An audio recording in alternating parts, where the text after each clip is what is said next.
Hello, everyone. This is my first time going live by myself where I'm not in a conversation with someone, so this will be interesting.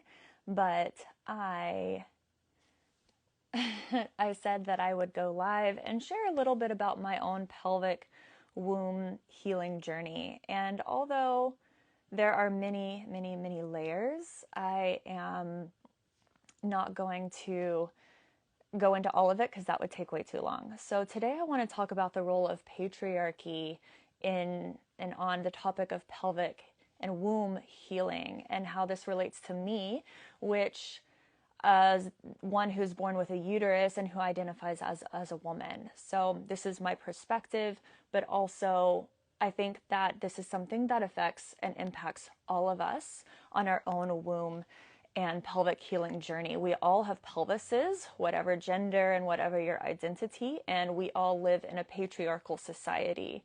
So we all have many layers and a very complex pelvic journey, all unique to ourselves. So I want to honor the diversity and also speak my truth. So thank you for holding space and allowing me to do that. But for me, I grew up in a religious cult that stems from patriarchy, as most of them do, if not all of them.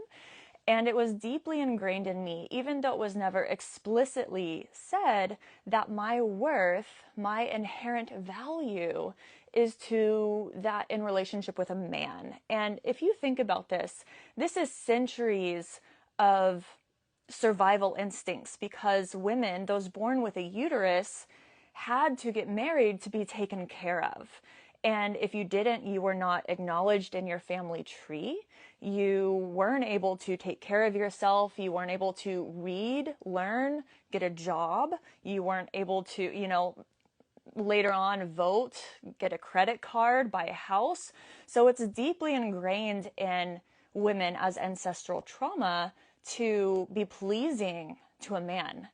And maybe you've had women in your ancestral line or more directly in your ancestral line who has done a lot of this healing work. So it hasn't manifested as much in you. But I know for me and my direct ancestral line, they weren't doing that work. They were still caught up in a very religious, patriarchal world.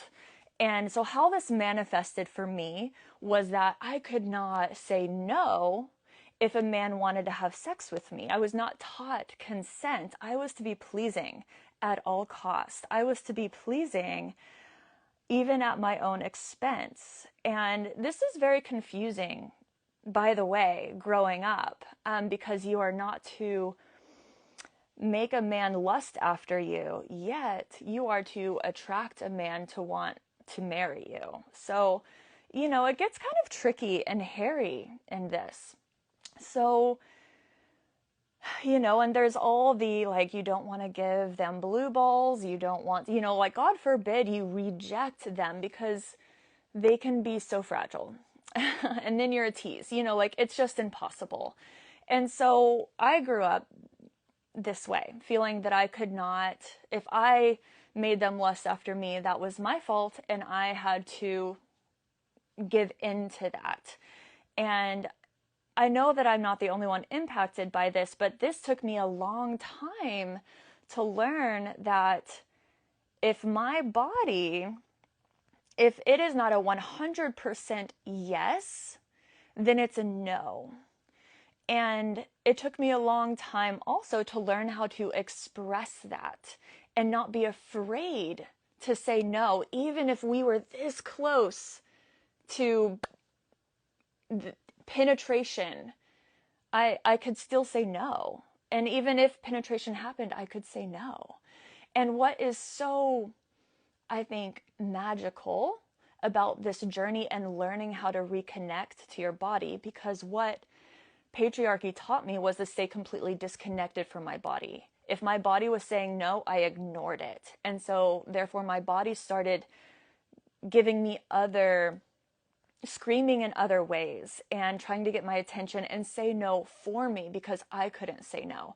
I began to develop really chronic yeast infections, terrible yeast infections, to where I wasn't able to have sex with my partner for weeks.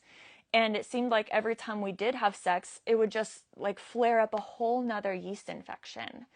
And it also made penetration painful. It burned. So this happened for years. And I went to doctors, I went to naturopaths, I tried all the natural healing remedies, but nothing worked. But what's so cool is that when I started to reconnect to my body and listen to my body, and I started to express to my partner when I wasn't a 100% yes, even when I was afraid of disappointing him or wounding his ego, my yeast infections went away. They completely went away. Sex wasn't painful anymore. Whoa. When I developed that connection and voice and stood up for myself and listened to my body and protected my body began to heal itself. It was saying no for me. So, one important aspect of pelvic healing is listening to your body and learning to have boundaries and to stick up for yourself. One thing I forgot to mention, just because I think it's so crazy, is that in this religious cult that I was brought up in, they believe that there's no such thing as rape in marriage. What is this teaching women? It's teaching them that their body, their choice, their consent doesn't matter. This goes deeper with the word vagina. Vagina means, it's a Latin word for sheath. It means to hold a sword. It's in relation to that of a man.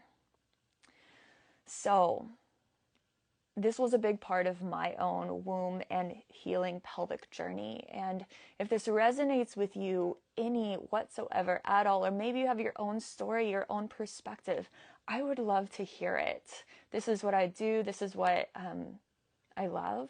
So thank you so much for being here. Thank you so much for listening. This was nice and quick, but I would love to hear from you. So thank you.